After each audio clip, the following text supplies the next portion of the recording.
नमस्कार, आप देख रहे हैं टोटल टीवी। आपके साथ मैं हूं सौरभ जौहरी। सीधे ले चलेंगे आपको महाराष्ट्र, जहां पर चुनावी जनसभा को प्रधानमंत्री नरेंद्र मोदी संबोधित कर रहे हैं। क्या कुछ कह रहे हैं, सुनवाते हैं।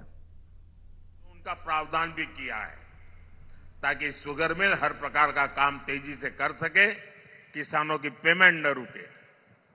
जब यहां के कद्दावर नेता दिल्ली की सरकार में थे, तब सरकार ने देश के किसानों से सिर्फ 7.5 लाख रुपए की खरीद की थी। 7.5 लाख करोड़ की। आज 10 साल में 20 लाख करोड़ रुपए की खरीदी हमने करके दिखाई है। कहां 7.5 लाख करोड़ और कहां 20 लाख करोड़। महाराष्ट्र के दलहन तिलहन किसानों से 16,000 करोड़ रुपए की खरीद हमारी सरकार ने की है। साथियों, पहले दिल्ली से किसान के नाम पर थोड़ा भी पैसा निकलता था तो यहां कांग्रेस का पंजा उसे लूट लेता था। लेकिन अब दिल्ली में आपका ये बेटा बैठा है।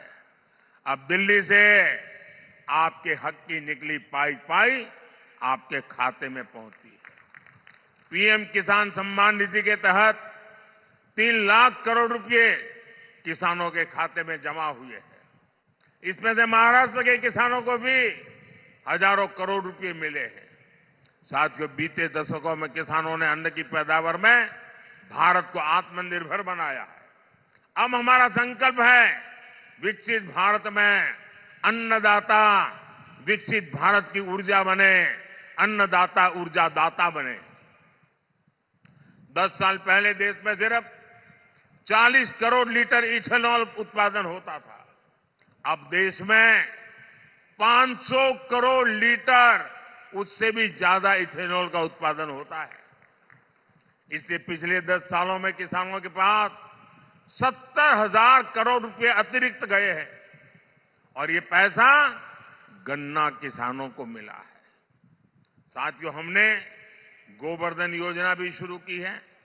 एनडीए सरकार देश भर में गोवर्धन प्लांट लगा रही है ताकि पशुओं के गोबर से गैस से बिजली और किसानों की कमाई भी बढ़े। इसमें से जैविक खाद पैदा हो ताकि हमारी जमीन के लिए काम आ जाए और कम कीमत में उपलब्ध हो। साथियों, किसानों को सौर ऊर्जा दाता बनाने पर भी हम काम कर रहे हैं। पीएम कुसुम योजना से सोलर पंप के लिए खाली पड़ी जमीन में छोटा सा सोलर प्लांट लगाने के लिए सरकार मदद दे रही है। इससे किसान मुफ्त बिजली भी उपयोग कर पाएगा और बाकी बिजली सरकार खरीदेगी। अब तो मोदी ने हर परिवार के बिजली बिल को जीरो करने का बीड़ा उठाया है। पीएम सूर्य घर मुफ्त बिजली योजना बनाने के पीछे यही उद्देश्य है। इसके तहत घर की छत पर सोलर पैनल लगाने के लिए सरकार मदद करेगी, बैंक खाते में पैसा डालेगी। जितनी जरूरत हो उतनी मुफ्त बिजली का उपयोग करो और बाकी बिजली सरकार को बेच दो, कमाई करो। यानी बिल भी जीरो और बिजली से कमाई भी। ये होता है मोदी की गारंटी का मतलब।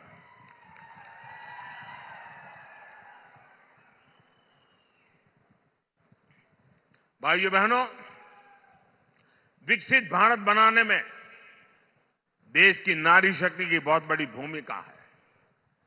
मोदी गांव की अपनी करोड़ों बहनों को सशक्त करने में जुटा है।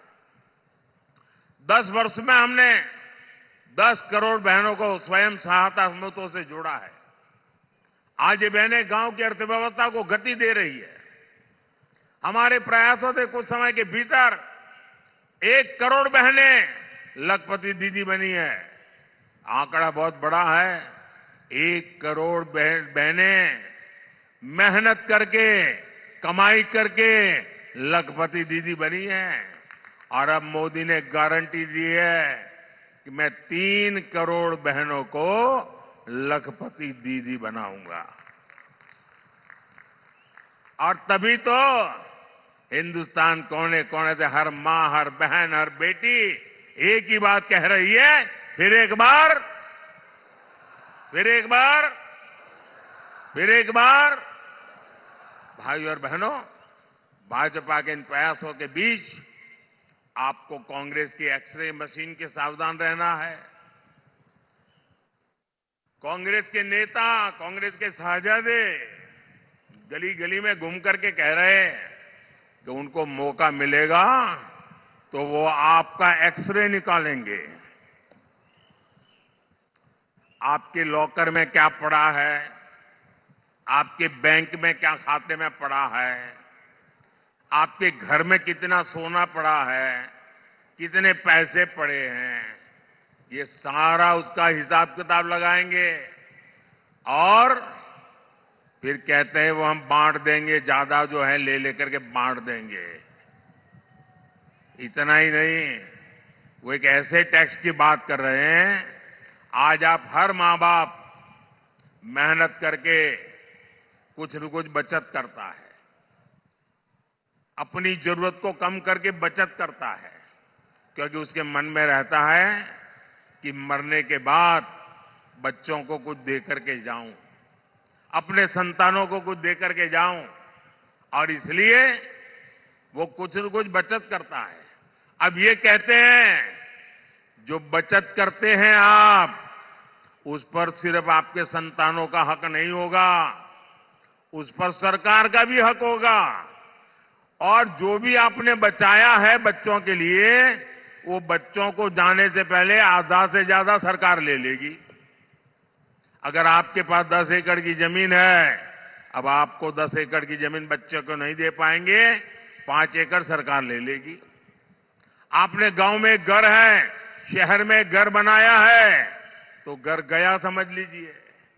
अब मुझे बताइए, आपको ऐसी सरकार चाहिए क्या जो आपकी मेहनत का पैसा लूट ले? ऐसी सरकार चाहिए क्या?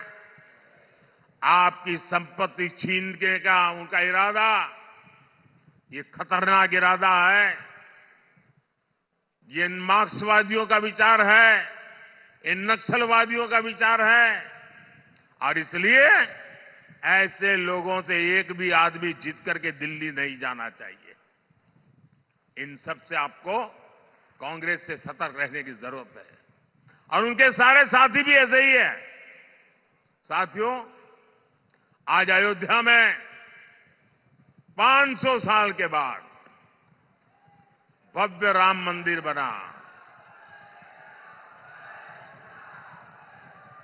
राम मंदिर बनने से हर कोई खुश है। आप खुश है कि नहीं है? अब मुझे बताइए भाई, ये अंग्रेजों के जाने के बाद, देश आजाद होने के बाद पहले ही दिन राम मंदिर का काम शुरू होना चाहिए था कि नहीं होना चाहिए था? इतने साल क्यों लटका रहा? क्योंकि उनकी वोट बैंक की राजनीति थी, उनके वोट बैंक की चिंता थी, आपकी आस्था की चिंता नहीं थी, आपकी भावना की चिंता नहीं थी, आपकी श्रद्धा की चिंता नहीं थी। कांग्रेस के पास मौका था, लेकिन कांग्रेस ने इस पवित्र काम में सिर्फ रुकावटें पैदा की। जिसकी राम में आस्था होगी वो ऐसे काम कभी नहीं कर सकता। कांग्रेस की राम में ना आस्था है और ही उसके पास ऐसा एहसास है, और उनके सारे चेले चपाटे भी यही है। ऐसा काम कोई डरी हुई पार्टी नहीं कर सकती, तुष्टीकरण के दबाव से गिरी हुई पार्टी नहीं कर सकती।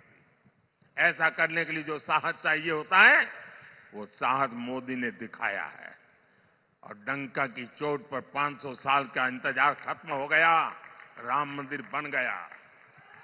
और ये कहते थे राम मंदिर बनेगा तो आग लग जाएगी। कोई आग लगी क्या? मंदिर बना कि नहीं बना? और भाइयों बहनों, 500 साल के बाद जो सपना पूरा हुआ है ना, उसका कारण आपका एक वोट है, आपके वोट की ताकत है, जिसने 500 साल के इंतजार को खत्म किया है। इस पुण्य के हकदार आप हैं, जिनके वोट की वजह से पवित्र काम पूरा हुआ। भाइयों और बहनों, आपका वोट मजबूत भारत के लिए, एक मजबूत सरकार बनाने के लिए पड़ना चाहिए। अब मुझे बताइए, जिनके पास कभी 400 एमपी हुआ करते थे, वो पार्टी आज 250 पौने 300 लोगों को चुनाव नहीं लड़ा पा रही है। अगर सरकार बनानी हो तो 272 तो सीट चाहिए भाई। वो इतनी लड़ा नहीं रहे तो सरकार बनेगी कैसे, जीतेगी कैसे? और इसलिए जो सरकार बनाने के लिए लड़ ही नहीं रहे हैं तो उनके लिए आपका वोट बर्बाद करने की जरूरत क्या है? और इसलिए मैं आपसे आग्रह कर रहा हूं कि आप वोट दे करके सरकार को मजबूत बनाइए। और आप जब वोट देंगे ना, वो वोट सीधा सीधा मोदी के खाते में जाने वाला है।